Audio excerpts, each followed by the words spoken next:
दोस्तों, जिस घर के बने मंदिर में ये चीजें नहीं होती तो वहां पर गलती से भी धन और बरकत नहीं होती।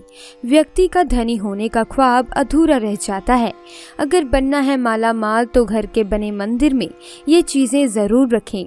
दोस्तों, ज्योतिष शास्त्र के अनुसार अगर घर के मंदिर में हम ये चीजें रखते हैं तो घर में धन की कमी कभी देखने को नहीं मिलती।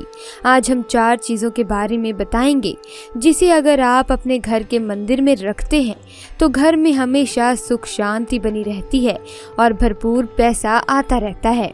भगवान कृष्ण ने ये भी कहा है कि जिस घर के मंदिर में ये चीज़ें नहीं होती तो वो घर कभी भी माला माल नहीं हो सकता। ऐसे घर में धन संपत्ति कभी नहीं टिकती। नौकरी, बच्चों का पढ़ाई में मन नहीं लगता। दोस्तों, हमारी भारतीय संस्कृति में छोटी या बड़ी किसी भी तरह की पूजा को करने के लिए कुछ निश्चित नियम निर्धारित किए गए हैं और इन नियमों का पालन करते हुए ही हमें पूजा पाठ करना चाहिए, क्योंकि तभी हमारी पूजा का कोई अर्थ है और हमारी आराधना का हमें फल भी मिलता है। कई बार हम पूरी श्रद्धा और भक्ति से पूजा पाठ तो करते हैं, लेकिन फिर भी हमारी मनोकामना पूरी नहीं होती, हमारे कष्टों का निवारण नहीं हो पाता, हमें मानसिक शांति नहीं मिलती। इसके पीछे का कारण वास्तु दोष हो सकता है और इन वास्तु दोषों को दूर करने के लिए हमें वास्तु शास्त्र में बताए गए कुछ उपाय अवश्य ही करने चाहिए। तो चलिए जान लेते हैं वास्तु शास्त्र में बताई गई कुछ ऐसी महत्वपूर्ण बातें जो हमें पूजा घर में अवश्य ध्यान में रखनी चाहिए। नंबर 1, प्रतिदिन सुबह जागकर स्नान आदि से निवृत्त होकर तथा स्वच्छ कपड़े पहनकर ही नियम पूर्वक पूजा करनी चाहिए और सुबह शाम ईश्वर के सामने दीपक अवश्य लगाना चाहिए। मंदिर और उसके आसपास की जगह साफ सुथरी रखें। भगवान को कुमकुम का तिलक लगाकर फूल चढ़ाने चाहिए। हालांकि प्रत्येक घर में पूजा के नियम होते हैं, उन्हीं को ध्यान में रखकर एक कर्मबद्ध तरीके से पूजा करनी चाहिए। नंबर 2, पूजा में अगर किसी सामग्री की कमी रह जाए तो परेशान ना हो या पूजा बीच में ना छोड़ें। ऐसे में भगवान को चावल और फूल चढ़ाएं और मन में उस चीज का ध्यान करें। नंबर 3, याद रखें कि भगवान के प्रसाद को कभी भी पूजा के पहले चख कर जूठा नहीं करना चाहिए।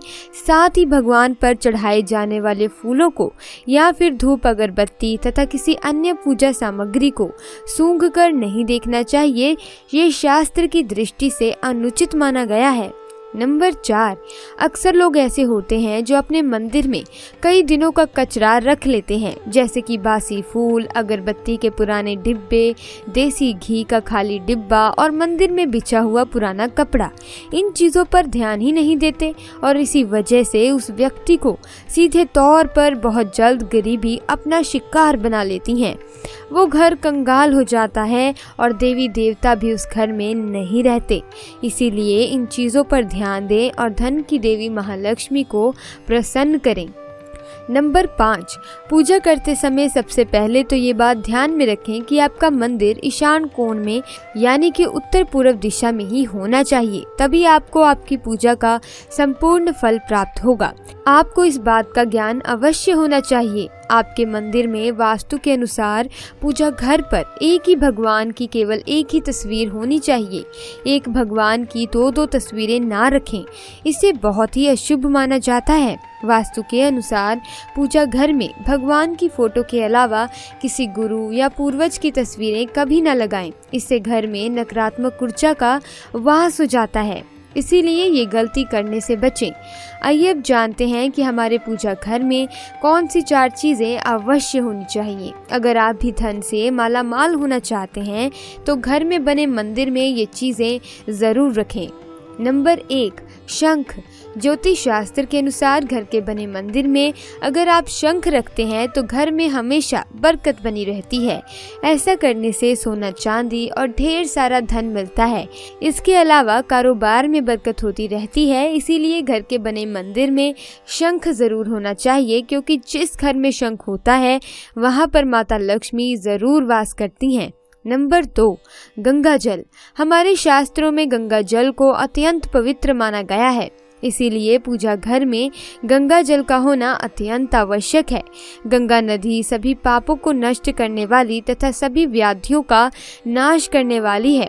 इसीलिए यदि आपके पूजा घर में एक तांबे के छोटे से पात्र में आप गंगा जल भरकर रखते हैं तो इससे आपके पूजा घर की शुद्धता बनी रहेगी और आपको आपकी पूजा का संपूर्ण फल प्राप्त होगा। नंबर 3, दोस्तों शास्त्रों के अनुसार विष्णु जी और लक्ष्मी जी का ऐसा चित्र जिसमें दोनों एक साथ हों घर के बने मंदिर में अवश्य होने चाहिए।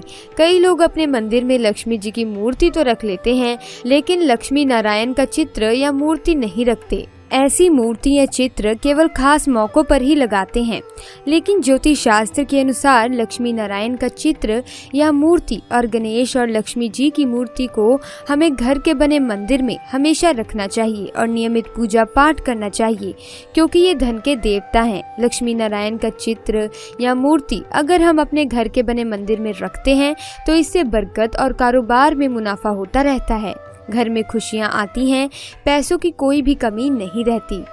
नंबर 4, देसी घी। दोस्तों एक बार नारद जी ने भगवान श्री कृष्ण से जब पूछा कि व्यक्ति को कामयाब होने के लिए घर में ऐसा क्या रखना चाहिए, तब श्री कृष्ण ने बताया कि घर में हमेशा साफ जल भरकर रखना चाहिए, अतिथि का सम्मान करना चाहिए और उसे सबसे पहले साफ जल पिलाना चाहिए। साथ ही साथ घर के बने मंदिर में देसी घी हमेशा रखना चाहिए, जो कि भगवान श्री कृष्ण ने महाभारत काल में बताया था कि अगर जो व्यक्ति भगवान कृष्ण की ये बात नहीं मानता तो उसे गरीबी का सामना करना पड़ता है। नंबर 5, कलश। शास्त्रों में कलश को पूर्णता का प्रतीक माना गया है, चाहे वो सत्यनारायण की पूजा हो, दीपावली, नवरात्रि का पर्व हो या फिर किसी प्रकार का उत्सव हो तथा मांगलिक कार्य हो।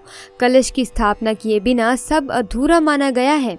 पूजा में कलश का उपयोग देवताओं का आह्वान करने के लिए होता है। ईश्वर के सामने तांबे के कलश में पानी भरकर रखना इतना शुभ होता है कि यदि हम अपनी रोज की पूजा करते समय भगवान के सामने तांबे के कलश में पानी भरकर रखें तो उसका चमत्कारिक प्रभाव हमें अवश्य देखने को मिलता है।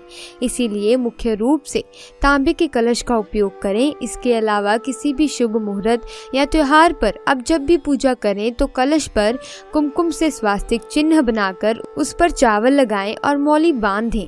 फिर कलश में शुद्ध पानी भरकर उसमें थोड़ा सा गंगा जल मिला लें। कलश को भगवान के दाईं ओर रखें। फिर भगवान की पूजा करते समय कलश की पूजा करें। इसके बाद पूरे मन से भगवान के साथ साथ कलश को भी नमस्कार करें। सभी पवित्र नदियों का आह्वान करें। पूजा के बाद पूजा घर में इस जल का छिड़काव करें। घर के बाकी हिस्सों में भी इस जल का छिड़काव करें। दोस्तों आज की वीडियो में बस इतना ही। मुझे उम्मीद है आपको वीडियो अच्छी लगी होगी। अगर हाँ तो वीडियो को लाइक, शेयर और चैनल को सब्सक्राइब करना ना भूलें। मिलते हैं अगली वीडियो में, तब तक के लिए आपका बहुत बहुत धन्यवाद।